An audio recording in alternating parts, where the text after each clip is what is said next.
Поздравить каждого ветерана. В Алекминске в преддверии 9 мая представители местной администрации побывали в гостях у ветеранов Великой Отечественной войны. Героям вручили различные медали, а также памятные подарки от главы города. Ангелина Габышева продолжит.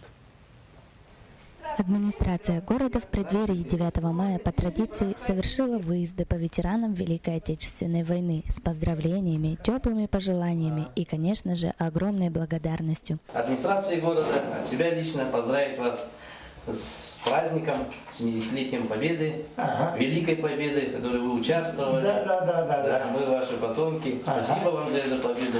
Хочу пожелать вам самое главное – здоровья и долголетия.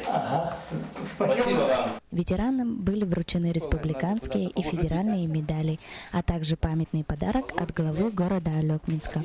Также дорогие ветераны были приглашены на постановку речевого хора по поэме нашего земляка, поэта, ветерана Великой Отечественной войны Белкова Валерия Михайловича. Постановка у нас состоится 8 мая в зале ЕГСХ при поддержке предпринимателей, в том числе нашего города, которые помогли нам с атрибутикой закупить. Ну и, конечно же, студентов, преподавателей, директора ЕГСХ мы проводим данное мероприятие.